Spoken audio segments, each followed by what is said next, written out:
అందరికీ నమస్కారం అండి. మాతృశ్రీ తరిగొండ వెంగమాంబ అన్నదాన ప్రసాద కేంద్రం తిరుమల తిరుపతి దేవస్థానం. తిరుమలకు వెళ్ళిన ప్రతి ఒక్కళ్ళు స్వామివారి దర్శనం చేసుకున్న తరువాత ఇక్కడికొచ్చి అన్న ప్రసాదాలు స్వీకరించడం తరతరాలుగా వస్తున్న ఆనవాయితీ. ముందు గుడి ముందర ఒక చిన్న అన్నదాన సత్రం ఉండేది. అది వచ్చే భక్తులకు సరిపోకపోవడంతో ఇక్కడ దీన్ని నిర్మించారు. ఇది చూడడానికి చాలా విశాలంగా చాలా పెద్దగా కనిపిస్తున్నది. ఒక్కసారి మీరు చూడండి, మీకే అర్థమైపోతుంది.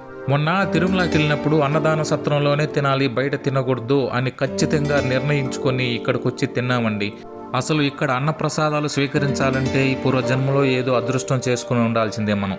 ఒక్కసారిగా అందరికీ వడ్డించేసిన తర్వాత 3 సార్లు గోవింద గోవింద గోవింద అంటూ ఈ అన్న ప్రసాదాలు స్వీకరించడం జరుగుతుంది. ఒక్కసారిగా అందరూ గోవింద నామస్మరణ చేస్తుంటే ఆ హాల్ అంతా దద్దరిల్లిపోతుంది. అసలు అప్పుడే అనిపించింది నాకు, మనం ఉండేది సాక్షాత్తు శ్రీ వెంకటేశ్వర స్వామి కొలువైన తిరుమల వైకుంఠంలో అనేసి. ఆ వైకుంఠ శ్రీనివాసుని దర్శనం చేసుకున్న తర్వాత ప్రతి ఒక్కళ్ళు ఇక్కడొచ్చి అన్న ప్రసాదాలు స్వీకరించాల్సిందిగా నా మనవి. ఓం నమో వెంకటేశాయ, అన్నదాత సుఖీభవ.